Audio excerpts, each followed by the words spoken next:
Let's kick things off with just brief introductions. I am Lindsay Amodio. I'm the VP of Account Management at Sensor Tower. What that means is I get to spend my days working with kind of the world's biggest brands, understanding not only how consumers discover them, why they stick with them, why they don't stick with them, and then kind of more importantly, how they translate that into lifelong loyalty. And I'm thrilled to be here with Andy Kauffman. If you want to give yourself a little intro. Well, thanks. I'm thrilled to be here as well. Brand Innovators always does such a great job. It's exciting to be here and exciting to be at a Super Bowl, of course.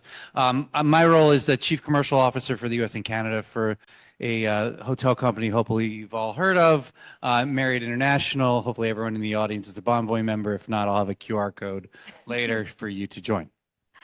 The number one thing that I think you guys will feel through this conversation centered around fandom is that when I first met Andy, I realized we probably tip towards the other end of the spectrum of fandom, towards the super fans. Like the fanatics. And right now it's very hard for us to sit up here between these helmets, and you will see my orange and blue in sadness from the Broncos losing to the Patriots, and I'm still not over it. She wouldn't sit near the Patriots helmet, so I had to sit on this side. But with that, I think, it's a really fun conversation to have around this week, not only how, sports create that severe fandom that not only pulls at your heartstrings, creates those happy tears, those very sad tears, all of the memories in between, but then how brands like Marriott really also bring that forward. And I know you've had a stint at the NFL in the past, and I think, I would love to hear a little bit how that, experience has shaped your perspective, and really now stepping back into Marriott, what you have learned and what you're bringing forward into creating those partnerships. Yeah. So for those I worked in the travel industry for 25 years, spent 11 years at Marriott, and then 4 years at the league office. Tim was up here earlier. Tim was my boss for 4 years. A great run, but then I boomeranged back. Mm-hmm. And so a few things. One, my role there, it was really interesting. So Tim talked a lot about the storytelling side, but he had some subtle statements about the science inside of marketing. My role was actually the SVP of Marketing Strategy and Sciences, bringing together both the data and the storytelling to create essentially the world's best fan engagement platform. And it was an honor to do that. But to answer your question, so probably three things. I went in there coming out of Marriott as a travel guy, a digital marketer, a performance marketer, all the things that you want, a loyalty, engagement person, all the things you want, personalization and driving LTV and everything that I think the quant side of marketing wants. But then I go work for, a legendary CMO, and he taught me so much about storytelling, humanity. I hesitate to call it the softer side of marketing, but I'll call it the impactful pieces of marketing and the creative. And so probably like three lessons that come to mind. One, I think this applies to probably every organization. He has a phrase that team meetings should actually be like a family dinner. Little bit of love, little bit of fighting, little bit of disagreement. But at the end of the day, you all walk out and you know that you still love each other. So that's one. The second is when you think about what you want the organization to do and the KPIs and everything, you have to root the creative then in the consumer insights. And I think that resonates with you guys deeply. How many organizations will write a brief and be like, oh, we want the customer to do X, Y, and Z. But they don't inform actually the creative with any kind of insights about the consumer. And that is so critical. In fact, a lot of the pieces that he and Glenn talked about, each season had the same brief. And what changed was the insights that my team was bringing to the table, which was how literally America felt. And how that shaped the tone, the tonality, the tenor, the creative, everything of what came to market. And then the third one is, and Tim said it, but he talked about it as like the goosebumps, the little feels, like you have to feel something. Creative should make you feel something. And I have brought that back to our company in, I think, a big way. And you're starting to see what we bring to market look different. I think we have a piece of video that I wanted to show. It's a piece that actually brings together the latter two lessons that I just talked about. One, about understanding the consumer so well that you tell the story through their insights that ultimately let your product shine, but in a way that's rooted in that human need. And the human need is, simply put, I assume a lot of people in this room are frequent business travelers who are on the road often, and you've probably missed a few minutes at home. If you have young kids, you've probably had those moments where you're like, oh shit, I'm missing bedtime, or I'm on the West Coast or on the East Coast, it's too late. And so we wanted to root this in a mother telling a story to her son, bedtime story, and then use her experiences in the hotel aligned to the narrative of that book to showcase our product. And I think we did it in a beautiful way where I know I really felt something. It's one of the pieces that I feel really proud about. So can we take 60 seconds and show that that Sheridan spot? Oh, I miss you too, bud. You ready to read? Yep. Okay. In the great green room, there was a telephone and a red balloon and a picture of the cow jumping over the moon. And there were 3 little bears sitting on chairs, and 2 little kittens, and a pair of mittens, and a little toy house, and a young mouse, and a comb, and a brush, and a bowl full of mush, and a quiet old lady who was whispering, hush. Good night, room. Good night, moon. Good night, bears. Good night, clocks. Good night, socks. Good night, little house. And good night, mouse. Good night, nobody. Good night, mush. Good night, quiet old lady who was whispering, hush. Sheridan, part of Marriott Bonvoy. I had to watch this multiple Sheridan, times part of before Marriott we were Bonvoy. seeing it live today, knowing that for me as a mom who's traveling very, very often, it just resonates so close. And I think it really goes back to the adage of you'll never really remember what people say. You will always remember how they make you feel. And I think that's something that really you guys have not only captured in that video, but also in a lot of the activations that are going on around this week. Completely. And I think that's something that I know we'll talk about our work in sports. I don't want marketing to be one channel, a piece of video, but the video should be at the core. But one of the most successful things we did on this was in our Sheraton Boston, we actually created a good night room suite. And you could literally book it. It sold out in a day. We then extended it. It sold out in a few hours. We extended it again. It sold out again. And you literally, families are checking in into the story. And it's just a really special moment. So that has translated to all the right measures moving in the direction you want, which is, I just think it brings you back to if you nail the consumer insight and you deliver it in an impactful way with your storytelling, you actually move the needle on your business results. Absolutely. So let's talk a little bit about those sports partnerships. Not only big partners of the NFL, but also big partners across other leagues and everything in between. Obviously, the fandom kind of translates differently across some of those leagues and fandoms and professional sports and, even college sports. So what has that taught you about lifelong loyalty with Marriott Bonvoy? Yeah. Well, first, we are very fortunate to have a base of 250 million plus members around the world. And, I don't take that lightly. We also don't take our responsibility lightly to constantly earn your loyalty, because that can get destroyed very easily. But, I know we're talking a lot here around fandom. And I think that word gets thrown around a little bit. Fandom and loyalty are two very different things to me. Loyalty is a little bit more transactional. Fandom reaches this like identity level.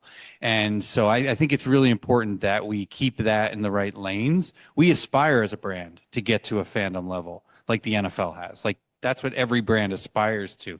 And we do pretty well. But what we're seeing is a massive trend out there is not just people traveling to visit a place, but the reasons for travel are often rooted in matching their passions. We have this whole strategy around passions and how it fuels travel. Sports is one of them. It's a big reason. Bless you. Sports travel, I think, is estimated at several $100 billion. Like, it's a massive number worldwide, and growing very quickly. Why? Because post-COVID, people are valuing experiences way more than material goods. Especially the younger generation, they're putting their dollars into that, and sports is one of those points that brings cultures together. And so we invest deeply there in authentic ways. So you mentioned our NFL partnership. We also invest in F1. We invest we just announced a cricket relationship with the ICC that's stemming out of Europe and India. We have deep NCAA, USA Soccer. We have a FIFA relationship. So we want to be in all of the places that fandom has reached a level of critical mass, so that people's passions, as we enter those spaces, can then translate to their loyalty with us. And I think it's a good formula. I know we'll get into what we do with the NFL specifically, but it has worked well for us. I love that. And I think, on that note, right, sports fans aren't monolithic. You have people traveling for F1, NBA, potentially, from the Eras Tour still. Let's not forget about Taylor. How are you approaching the personalization at a scale to make sure across all these different passions, you are, kind of making that consumer feel like a part of the family? Yeah.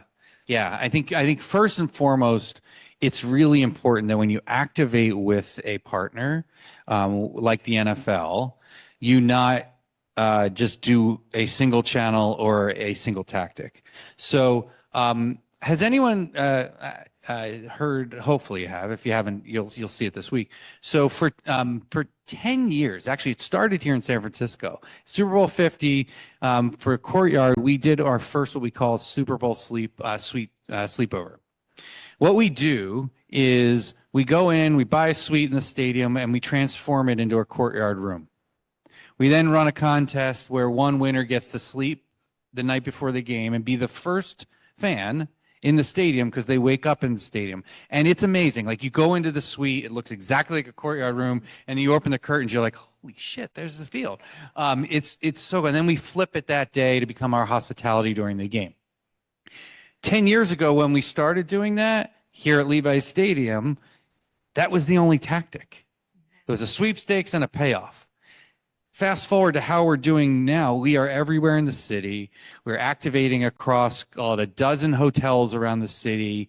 It's really important to me that if we're the official hotel of the NFL, that we light up across the Marriott Bonvoy portfolio. So you see us around the city. We've had a season-long campaign around these keepsakes. And you're like, keepsakes, what is that? So we created these really fun. The insight here, people save their keys. And they have a lot of our members collect their keys. So we actually help them by creating original key art, NFL themed, and at certain activations during the season, fans could create their own keys. And hundreds of thousands of fans have done this. It then translated to entering into our contest to ultimately, with the ultimate payoff of getting to the Super Bowl and sleeping in the suite. We paid that off yesterday with a really fun engagement that you'll start to see coming out today on social.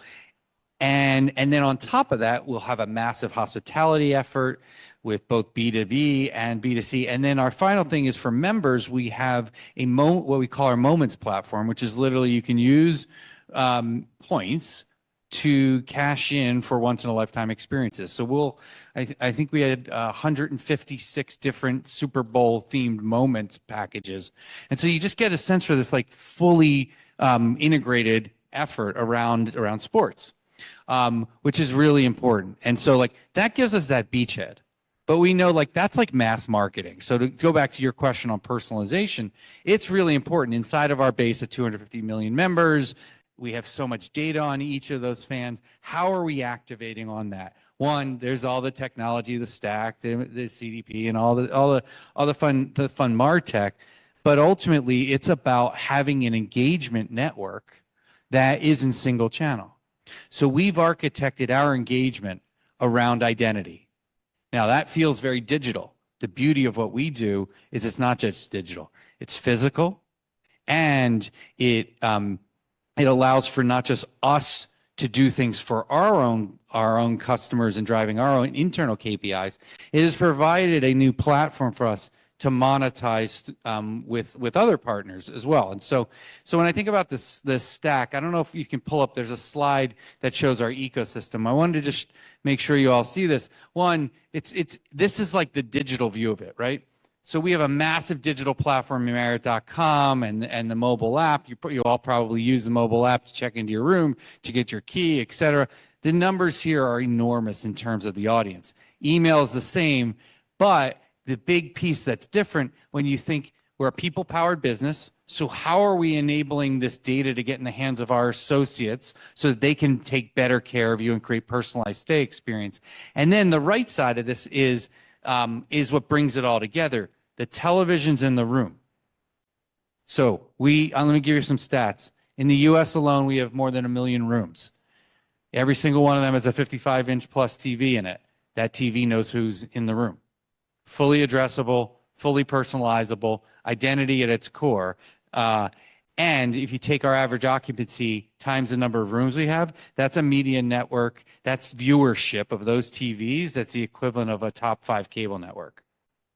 So you play that through as a media asset now for us to monetize differently, while also delivering a better experience for your guest. I think that's like a home run that we're really excited about. Well, and I think going back to your point before, right, breaking out that loyalty definition from repeat purchase to actually having that relationship. Yeah, with frequency isn't loyalty. No. And I got to take one of those keys because I've seen that people create key art for those of us that travel a lot for business. So I have started my own little collection as well. So a lot of people collect has anyone stayed in a Ritz-Carlton where it has the city name on it? So like a lot of times I hear they're building collections of Ritz-Carltons because it's identity, and then you can say I stayed in each one of these. Yeah. We got to up our per diem budget. Yeah. I can help you with that. I'm happy to have you book a Ritz-Carlton. Oh, but I love that. And I think, what we know in terms of the consumer side, right? And building that loyalty. And we really look at it full scope in that on average, consumers are likely using 10 apps on a day, 34 within a month. That number's gone down dramatically over the past 2 years. Do they ever delete them from their phone, or they leave them on? Yeah. Oh yeah, they'll delete them. But I think that's where we've kind of come out of COVID, right? Where there was a huge increase in screen time. Yeah. And now really where that loyalty has gone is what is actually helping my everyday life? What is aiding me? What is assisting me alongside this journey versus just like, what can I spend time, wasting on my phone? And I think there's this insatiable desire for human connection. And let's not forget that. Like, COVID was awful on many levels and humans are social people by nature. We shouldn't be in isolation. And we've done a lot of research that travel is actually good for you medically. It certainly is good for you mentally. And so travel is also very, very transformational. And that's really important to us as we think about this engagement system, as we think about our offerings that make you want to engage in this. Because let's be honest, if we don't have great hotels where you want to go, if we don't have travel, tours and activities, if we don't have all the things that you want, like that's the table stakes to then create loyalty. But loyalty cannot be transactional. And too many companies treat it as a means for accelerating frequency versus actually deepening loyalty and deepening love. We talk sometimes about love and money. Don't mistake frequency for love. There's a lot of products I use a lot that I probably wouldn't say I love. And so our aspiration is not to be for the stay. Others in the space are looking at how they make your stay better. We think that is far too limiting. Our approach is to create a lifelong fan and a lifelong member, and so that we can be your trusted lifelong travel partner. Exactly. You just took the words out of my mouth. I was going to say, in a lot of ways, right? You have the luxury of being that travel companion that is, not only providing the service that a traveler needs, but meeting them in these exciting moments of their lives. And okay, I have to sorry to interrupt. I have to say, it's so funny you use those words. That was actually when we did our mobile app and launched the first mobile app. It was your perfect travel companion was the line. We didn't talk about this, and I remember sitting in my office and saying, "It's a companion. It's a companion." Because you really want, like, there's so much of the AI stuff these days that you're like, it's scary. Like, I actually, hopefully there's no one who runs any of these in the room. I don't like Gemini and some of the terms. It's scary to people. I actually like the term and the name Copilot a lot because it says it's not replacing me, but it's riding along with me. And I like that a lot. we're on the same page. I know it's good conversation. Last question, want to talk about kind of that top of funnel fandom, right? When we think about this next generation coming up, a lot of, newer travelers that might be booking their own first-time travel experiences, likely being able to find these through TikTok and through the creator culture. How are you finding that messaging any different, or is it a different fan base than you typically would attract? It certainly is. And discovery platforms like TikTok and others are certainly a massive piece of what we do, and how we get those messages out there. I think it goes back to starting with the right insight. Sometimes that's a growth strategy insight. Sometimes that's deepen loyalty insight against the audience, and then matching what's the right way to get in front of them. This isn't, while the avenues are different, the strategy's not that different. And I think influencers, we work heavily with influencers, and they do a beautiful job getting us into audiences that maybe we can't resonate with on our own. What's really critical, though, is that we do it authentically. And I was with a partner this morning. I can't disclose who, but he is a incredibly loyal member. And when he goes on air and talks about us, or he does a podcast and talks about us, it's authentic. I think authenticity is so important. Otherwise, it's just an endorsement. And let's be honest, that's not really what impactful influencer marketing is about. And so it's a really big piece of what we do, for sure. The other thing is, I think this goes back to just, it's kind of like marketing 101. I hate to say it, but like there's all these channels. Like, start with the audience, start with the insight. Understand ultimately, is this an acquisition play? Is this a conversion play? Is this a retention play? I know there's all these other pieces inside of it, but fundamentally, like I've looked at a lot of businesses. I've worked in a few different industries. The flywheel, as we like to call it, tends to be fairly consistent across industries. And so it's like, let's not reinvent the wheel. Instead, let's look at where these new channels, these new capabilities may enable us to do it more impactfully versus like throw it all out the window.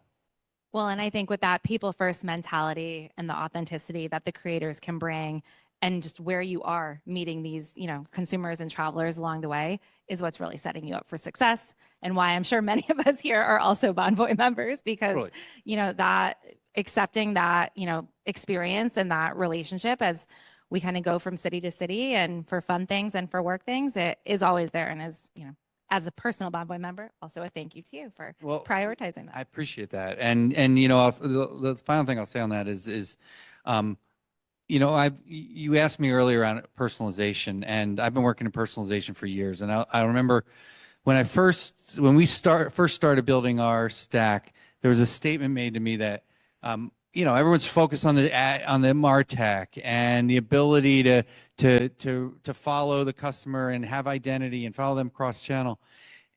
And there wasn't in those days nearly enough focus on content. And the statement that was made that most personalization will fail, not because you don't know the customer, not because you don't have the data, not because you don't have access to the placement, but candidly, you don't have anything relevant to tell them. Because you spend all your energy on data and marketing and orchestration and all those things, which are great. And so now we can actually scale with AI. We can scale creative cheaply at the level you need to have, let's be honest, the millions of permutations necessary. And so, going back to that storytelling that I showed you with Sheridan, we started with a hero film, and then we created hundreds of versions that pulled out insights into content layered on top of that and delivered it in social, because that's the way to do it. And it's been, like I said, really successful. So Well, thank you so much, Andy. I my pleasure. really enjoyed our conversation and just getting to know you as a person as well. So I've really enjoyed this. Thank you to Brand Innovators for having us here today. And thank you for hanging out with us before getting lunch if you haven't already. Thanks, everybody. Appreciate it.